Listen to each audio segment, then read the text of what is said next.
ಇವತ್ತಿನ ವಿಷಯ ಅದ್ಭುತ ವಿಷಯ. ಅದ್ಭುತ ಯಾಕಂದರೆ ಯಾರಾದರೂ ಸಿದ್ಧ ಕುಂಜಿಕ ಪಾಠ ಯಾಕೆ ಮಾಡ್ತಾರೆ ಅಂದರೆ ಅದು ದುರ್ಗಾ ಪಾಠ ಮಾಡಿದಷ್ಟು ಫಲ ಕೊಡ್ತದೆ ಅಂತಾರೆ. ಈ ರೀತಿಯ ಭ್ರಮೆ ವಿಚಾರಧಾರೆ ತುಂಬಿಕೊಂಡು ಅವರು ನಿಜವಾದ ಆಧ್ಯಾತ್ಮಿಕ ಗುಹ್ಯ ಜ್ಞಾನದಿಂದ ವಂಚಿತರಾಗಿದ್ದಾರೆ.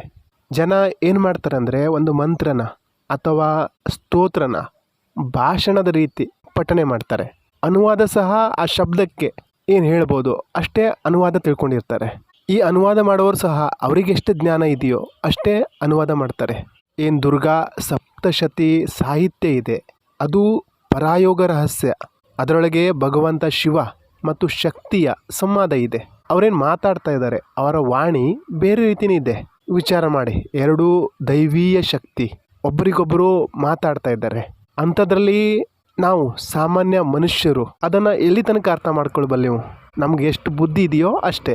ಈ ಭಗವದ್ಗೀತೆಯಲ್ಲಿ ಕೃಷ್ಣ ಅರ್ಜುನನ ಸಂವಾದ ಏನಿದೆ ಅದು ಸಹ ಗುಹ್ಯತಮ ಜ್ಞಾನ. ಅದರಲ್ಲಿ ಸಾಂಸಾರಿಕ ಜ್ಞಾನವೂ ಇದೆ, ಆಧ್ಯಾತ್ಮಿಕ ಜ್ಞಾನವೂ ಇದೆ. ನಮಗೆ ಗೀತೆ ಎಷ್ಟು ಅರ್ಥ ಆಗ್ತದೆ, ನಮಗೆ ಎಷ್ಟು ಬುದ್ಧಿ ಇದೆಯೋ ಅಷ್ಟೇ. ಅಂದರೆ ಪ್ರತಿಯೊಂದಕ್ಕೂ ಬೇರೆ ಬೇರೆ ರೀತಿಯಾದಂತಹ ಆಯಾಮ ಇರ್ತದೆ. ಪ್ರತಿಯೊಂದು ಮಂತ್ರ ಸ್ತೋತ್ರ ಅದು ರಹಸ್ಯದಿಂದ ತುಂಬಿದೆ. ಇಲ್ಲಿ ಕುಂಜಿಕ ಅಂದರೆ ಚಾವಿ, ಕೀಲಿ. ಆಯಿತು, ನಿಮಗೆ ಕುಂಜಿಕ ಕೀ ಸಿಕ್ತು, ಆದರೆ ಅದರ ಲಾಕ್ ಎಲ್ಲಿದೆ, ಬೀಗ ಎಲ್ಲಿದೆ? ಚಾವಿ ತಗೊಂಡು ತಿರುಗಾಡ್ತಾ ಇದ್ದೀರಾ, ಕೀ ತಗೊಂಡು ತಿರುಗಾಡ್ತಾ ಇದ್ದೀರಾ. ಯಾವುದ್ರ ಬೀಗ ತೆಗಿಬೇಕು ಅನ್ನೋದು ನಿಮ್ಗೆ ಗೊತ್ತಿಲ್ಲ. ಯಾವ ಬೀಗಕ್ಕಾಗಿ ಈ ಕೀ ಇರೋದು? ನಮಗೆ ಸಿದ್ಧ ಕುಂಜಿಕ ದುರ್ಗಾ ಪಾಠ ಮಾಡಿದಷ್ಟು ಫಲ ಕೊಡ್ತದೆ ಅಂತ ಗೊತ್ತಿದೆ. ಆದರೆ ಯಾಕೆ ಮಾಡಬೇಕು? ಕುಂಜಿಕಾ ಪಾಠ ಮಾಡ್ತಾ ಇದ್ದೀರಾ, ನಿಮಗೆ ಫಲ ಸಿಗ್ತಾ? ಯಾವತ್ತೂ ನೀವು ಆ ತತ್ವದ ರಹಸ್ಯ ತನಕ ತಲುಪಿಲ್ಲ, ಅಲ್ಲಿ ತನಕ ನಿಮ್ಮ ಬುದ್ಧಿನ ತಗೊಂಡು ಹೋಗಿಲ್ಲ. ಆ ಪರ ರಹಸ್ಯ ಏನು ಹೇಳಿಗೆ ಬಯಸ್ತಾ ಇದೆ? ನಮ್ಮಲ್ಲಿ ನಾವೇ ಆ ಒಂದು ಪ್ರಶ್ನೆನ ಕೇಳುವ ಜಿಜ್ಞಾಸೆ ನಮ್ಮಲ್ಲಿ ಮೂಡಬೇಕು.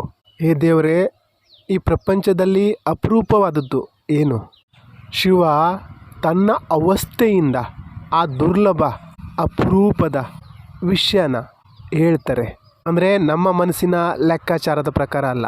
ಮಹಾದೇವಿ ಕೇಳಿದಂಥ ಪ್ರಶ್ನೆಗೆ ಆ ಲೆವೆಲಿನ ಜ್ಞಾನಕ್ಕೆ ತಕ್ಕ ಹಾಗೆ ಮಹಾದೇವ ಉತ್ತರ ಕೊಟ್ಟಿರಬಹುದು. ಅವ್ರು ಹೇಳ್ತಾರೆ, ಈ ಜ್ಞಾನನ ಗುಪ್ತವಾಗಿಡು, ಯೋನಿ ತರಹ ಗುಪ್ತವಾಗಿಡು ಅಂತಾರೆ. ಅಂದರೆ ಇದು ಗುಪ್ತವಾಗಿಡೋದೇ ಆಗಿದ್ದರೆ ಇಷ್ಟೊಂದು ಪುಸ್ತಕಗಳು, PDF ಕೋರ್ಸ್ಗಳು, ಇಷ್ಟೊಂದು ಸೇಲ್ಸ್ ಹೇಗಾಗ್ತಾ ಇತ್ತು? ಅಂದರೆ ಇದರಲ್ಲಿ ಈ ಸಿದ್ಧ ಕುಂಜಿಕಾದಲ್ಲಿ ಗುಪ್ತತೆ ಏನು? ಆ ಗುಪ್ತತೆನ ನಾವು ಹುಡುಕಬೇಕು. ಭಗವಂತ ಮಹಾದೇವ, ವಿಶ್ವೇಶ್ವರ, ಭೂತನಾಥ, ಮಹಾದೇವಿನ ಏನು ಹೇಳಿಗೆ ಬಯಸ್ತಾ ಇದ್ದಾರೆ?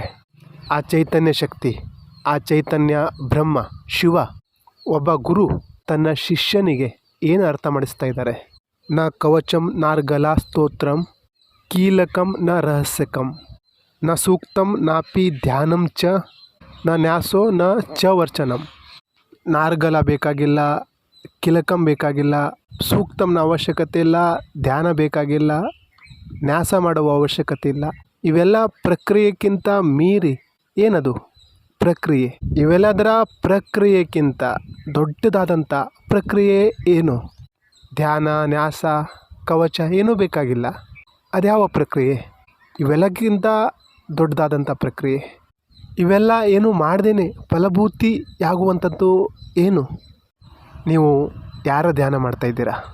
ನಿಮ್ಮ ಹತ್ರ ಶಕ್ತಿನೇ ಇಲ್ಲ, ಶಕ್ತಿಯ ಸ್ವರೂಪ ಇಲ್ಲ, ದೇವಿ ಸ್ವರೂಪದ ಶಕ್ತಿಯ ಜ್ಞಾನ ಇಲ್ಲ. ಧ್ಯಾನ ಎಲ್ಲಿಡ್ತೀರಾ? ಮೂರ್ತಿ ಮೇಲ. ಮಹಾದೇವಿ ಅಥರ್ವಣ ಶೇಷದಲ್ಲಿ ಹೇಳಿದ್ದಾಳೆ, ಖುದ್ದಾಗಿ ಹೇಳಿದ್ದಾಳೆ, ನಾನು ನಿರಾಕಾರ ಶೂನ್ಯ ಸರ್ಜಿನಿ, ತಾನು ನಿರಾಕಾರ ಬ್ರಹ್ಮ. ಆ ನಿರಾಕಾರ ಬ್ರಹ್ಮ ಯಾರು? ಅದಕ್ಕೆ ಮಹಾದೇವ ಮೊದಲು ಏನು ಹೇಳಿದ್ದಾರೆ? ದೇವಿ ಕೇಳು, ಧ್ಯಾನದಿಂದ ಕೇಳು, ಗಮನವಿಟ್ಟು ಕೇಳು. ದೇವಿಯ ಧ್ಯಾನ ಹೇಗಿರ್ಬೋದು? ದೇವಿ ಧ್ಯಾನದಲ್ಲಿದ್ದಾಗ ಯಾವ ಸ್ಥಿತಿಯಲ್ಲಿರ್ಬೋದು? ಅಲ್ಲಿ ಯಾವ ರೀತಿಯ ಊರ್ಜೆ ಆವಿಷ್ಕಾರ ಆಗ್ಬೋದು? ಈ ಕುಂಜಿಕಾದಿಂದ ರಹಸ್ಯನ ತಿಳ್ಕೊಳ್ಳೋದು ಹೇಗೆ? ಯಾಕೆಂದರೆ ನಾವು ರಹಸ್ಯದ ಹುಡುಕಾಟದಲ್ಲಿದ್ದೀವಿ. ನಾವು ಏನು ಮಾಡಬೇಕಾಗಿಲ್ಲ, ಅಂಥದ್ದೇನೋ ನಮಗೆ ಬೇಕು.